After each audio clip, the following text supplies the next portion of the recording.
Welcome, everybody. Welcome to our amazing guest in the house, Dr. Celestina Tancho. How are you doing? I'm doing great, Gwen. I'm glad to be here. It's in about time, right?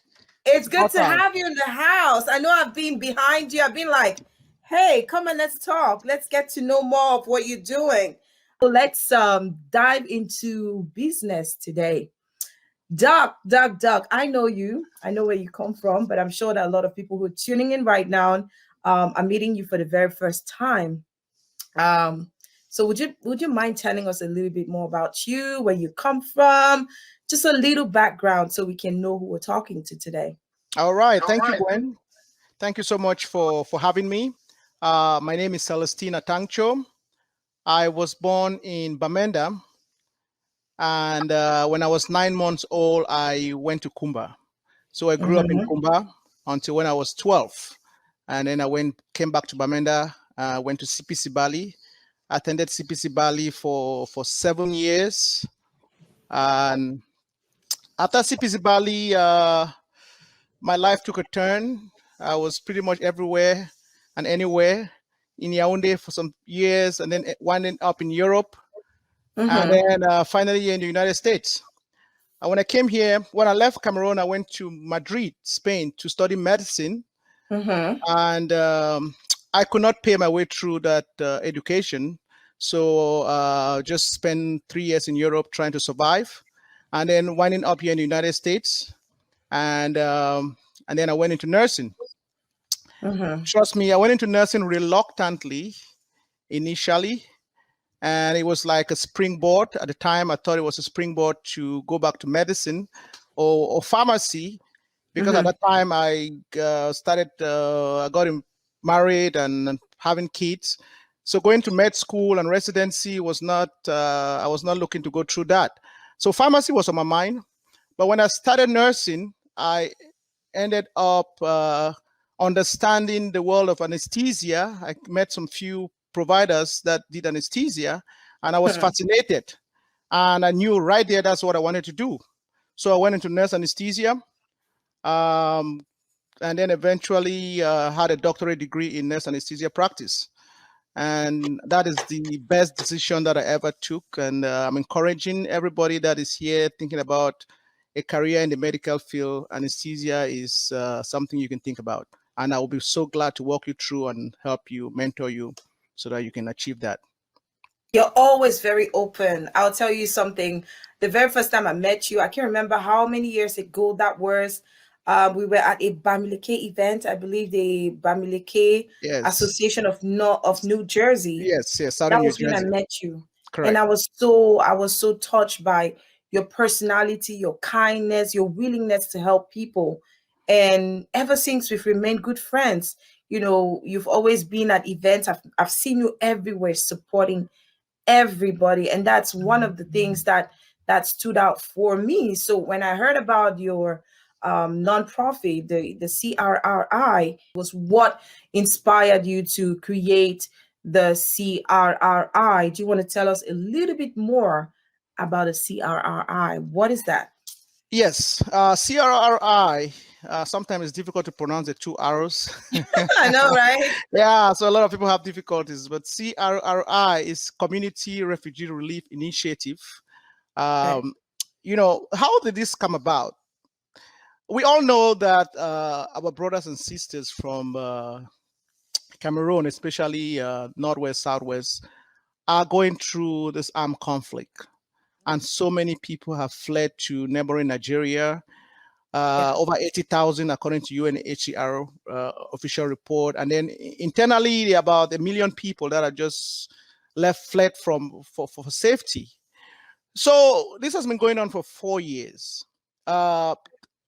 2019, we all see these videos and we wish things get back to normal, and we pray for them, and some people do whatever they need to do. So one friend sent me a video and said, "Doctor, we need to do something about this." His name is Marinus. I always call his name when I say this. Like, "Doctor, we need to do something. We can get together in Delaware and do something about this." So that was February. I was planning a trip for my birthday in February. When I saw that video, I changed my plans right away. I'm like, you know what? I've seen enough videos from Nigeria, the suffering and all of that. It is high time I go to Nigeria with whatever help I can bring to them. And I had never been to Nigeria to begin with. So I told my wife about this plan, and she bought the idea as well. So she joined me.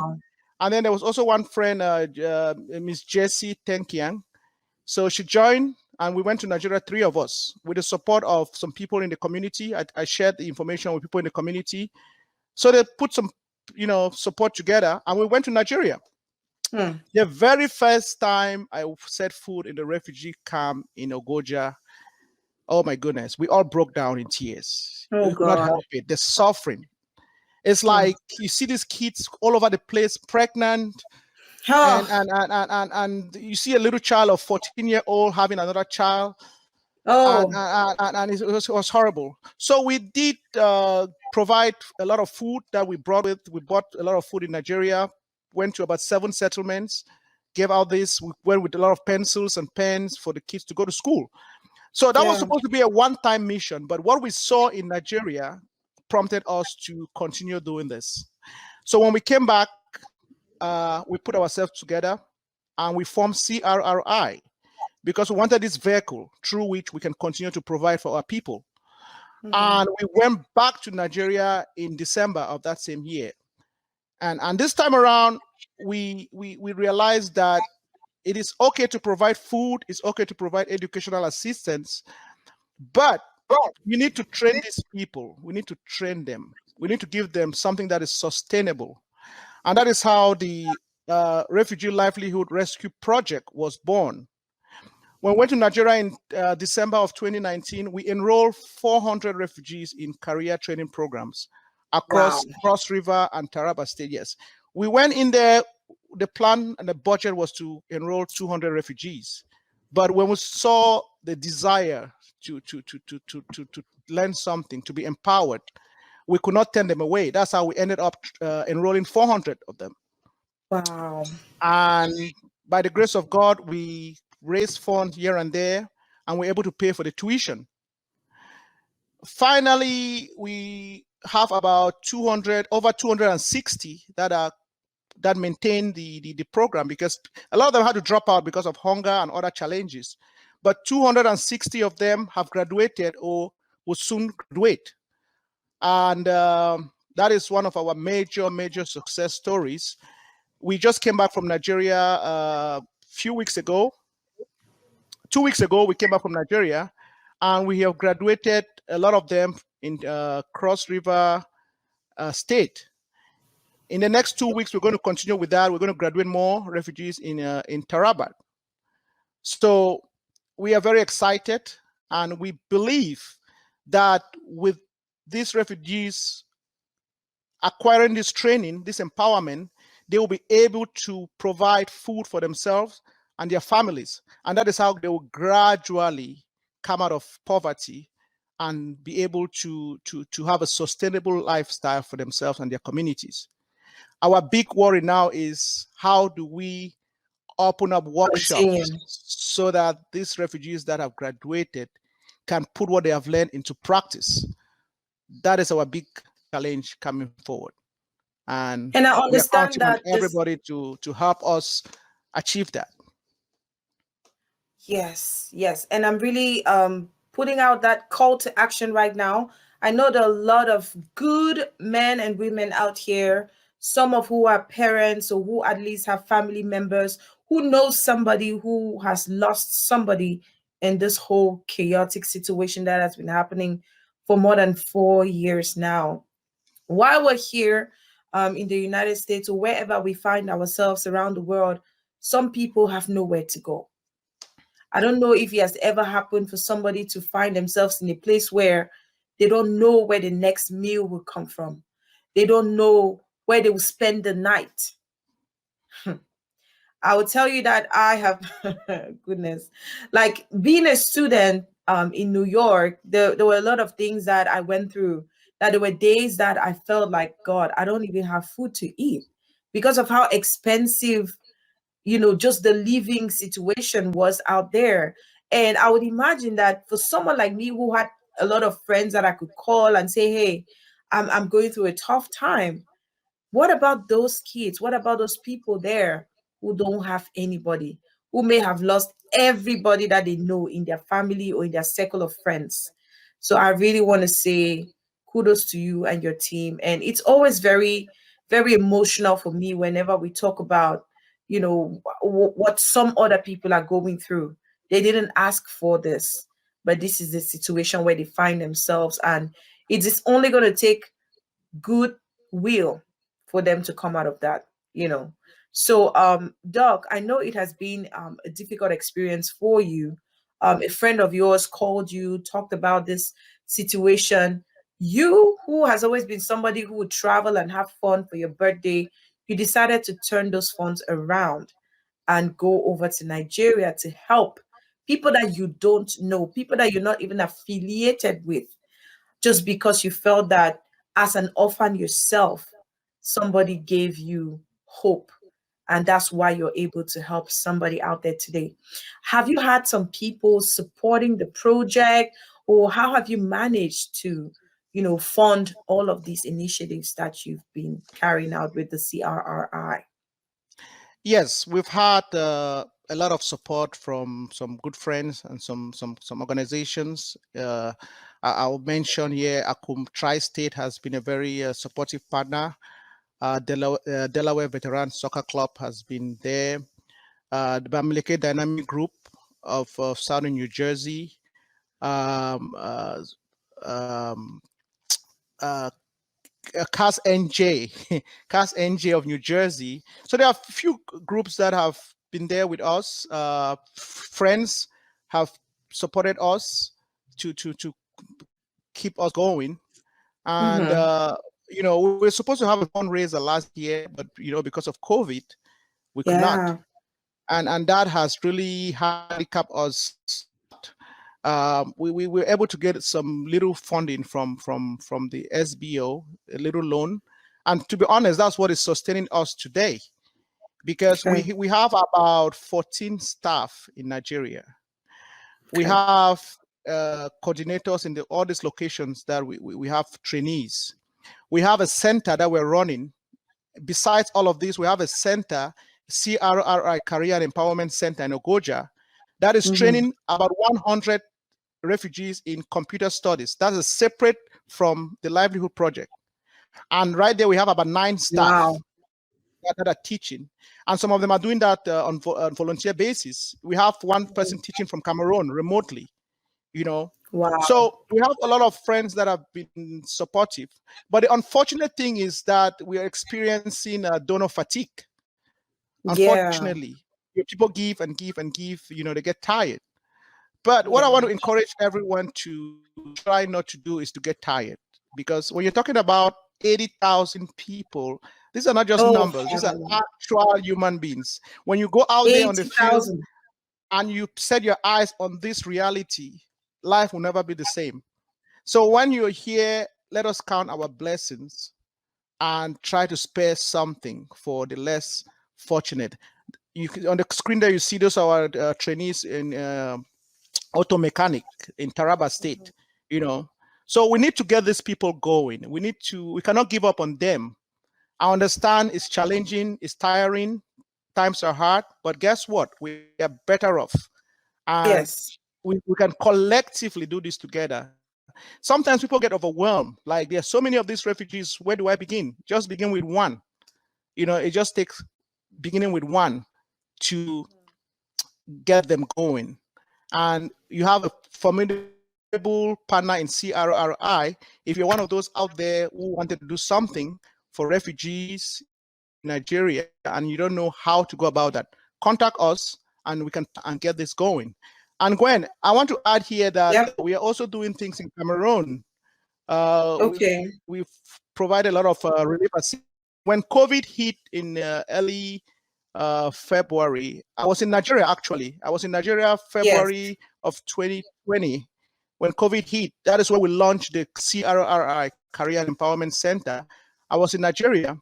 I came back home, and we decided with COVID relief initiative, and we provided 15,000 face masks, 15,000 face masks, Wow. both in Cameroon and in Nigeria. And some of those face masks in Nigeria were sewn by the trainees in the tailoring workshops. So that is how we came about those 15,000 face masks. We provided about 1,000 hand sanitizers in Cameroon. But what we're planning to do in Cameroon is we want to launch the Adopt an IDP program. Adopt an IDP program. We want to train IDPs in Cameroon in vocational training so that they can be able to fend for themselves. All these IDPs in Douala, Chang, and all over the place, we want to start training them in tailoring, carpentry, auto mechanic, and so on and so forth. So we are planning to launch this program in the days ahead. So just keep us in mind, keep your brothers and sisters in mind. Don't get tired. These people need us. Just because you don't know what the future holds. And if you can today make a difference, $1 will go a long way. So don't hold yourself back. Don't tell yourself, I need $50 to send. No. The numbers are right here. I'm going to put it on again. And I'll add it in the chat. If a member of CRRI is watching right now, please add the address at, the Cash App address is right there. Is at CRRI Inc. They have their Venmo, they have their mobile money there, and they have a check. They have all of their numbers there if you want to make a difference in a child's life. If you want to, sponsor an IDP today, you can do that. You can join this initiative and make a difference, guys. I know that we all are amazing people. We are good people. We are people who think about one another, even though sometimes we could fight. But when it's important, we always come together. And I know that for a good cause, everybody will stop, right? Everybody will make a difference. And I want to say something about, this is humanitarian we're talking about here. I know everybody has their opinion, their stance about what is happening in and it's totally apolitical, right? It is everybody not has their opinion. Everybody has their belief what they should see happen in Cameroon. But amidst all of these different opinions, actual human beings are falling through the cracks. Actual human beings are suffering and dying in the process. So I think this is one area where we can all agree, we can all connect, irrespective of our differences. And that is why at CRRI, we've taken a very strong political stand. We are 100% humanitarian, and we embrace anybody who is willing to ease the suffering of a fellow refugee or a fellow IDP out there. Irrespective of your political belonging. That is something that I'm not a political person. I'll say that. Yes. Yep. So let us connect here for humanitarian objective. Let us connect here to help these people. They are dying, and a lot of them don't have a say what is going on. They don't even know what is going on. They just need a place to live quietly and with dignity. So we can at least rally behind this humanitarian front and bring relief and hope to these people. Dr. Celestine Atancho, if I should ask you, how do you feel after almost 3 years doing this, providing food, providing first-hand necessities for these people? What is your feeling, your overall feeling? How do you feel? What's your assessment of everything on a personal note? On a personal note, I go to bed each night when I think about these people. For one, I get disturbed because I'm seeing the things that we can do, But at the same time, if you flip that page and look at the life-saving changes we have brought to so many lives out there, it gives us great satisfaction, And another, looking at this in another perspective, it is tiring. It drains a lot of energy. 2-3 years of doing this, I ask myself sometimes, where is the energy coming from? I mean, I came up from Nigeria we're in Nigeria for like a week, a marathon week. Like we spend like 4 hours of sleep every day. And then you come back to the US and you have to go back to work the next day. Wow. You have a long week, you're tired. And guess what? It's just the passion. It's the passion. That's the only thing that propels us, the passion to help these people. So I will get a little bit better sleep if all these 260 refugees are training. I'll get a little better sleep. But for right now, each time I go to bed, I'm thinking, how do we empower these people? How do we provide them the opportunity to practice what they have learned and to better their families? So it's one thing after another. But this is the big one. I think this big one, if we can cross that bridge, if we put out almost 300 families out there, giving them that opportunity to better their lives. To have a skill that they can use to look for money. Yes. Then we can take that deep breath and like, you know what? We have succeeded in this chapter. Let us go to the next chapter. Alrighty. So as we're taking leave of you today, Dr. Celestina Tancho, what's that one word that you want everybody watching to remember, to take home after this interview? Be your brother's keeper. Be your brother's keeper. And by brother, I don't mean biological. Be your brother's keeper.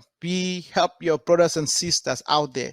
They are counting on each and every one of you here. Spare $1, spare a meal, forgo one thing that is dear to you so that you can change a life out there. All right. I'm going to say thank you so much for taking the time to share your experience and what CRRI has been doing in the community, helping Cameroonian refugees based in Nigeria and also internally displaced people who have been forced to leave their homes either from the northwest or southwest regions of Cameroon. And just reminding everybody, this is an apolitical organization. It has nothing to do with any political affiliation. It's just a group of people who've come together to be able to provide help and firsthand necessities to those people who don't have. And so don't feel discouraged. Don't feel like, oh my gosh, it has something to do with politics or whatsoever. They are not politicians. They're just a group of people who are helping out. So if you feel like you want to make a difference in a kid's life today, if you feel like you want to train a mother, a young mother, 14 years old. I mean, there was one story that broke my heart. I remember the last time I did one of your virtual events, somebody talked about a young girl who was forced to squeeze leaves together to pad herself with in the forest. Yeah. Every one of us, all the women watching right now on this live broadcast, I know that all of you, all of us, most of us who are still, in an age where you still have your period, imagine that you had your period, your monthly cycle, and you don't have a pad. Do you know how that will make you feel? Like, do you know, like, I don't know, like, it's just, that was one thing that broke my heart. So like, it broke my heart into a million pieces that day. And I sat there and I imagined and I was like, oh God, that must be so hard to think that I need to go get leaves, mash them together, make it soft, and then try to use it to soak up, my period with. So as you go home, as you go about your activities this weekend, please open your hearts. I know that you all have a good heart. We all can make a difference.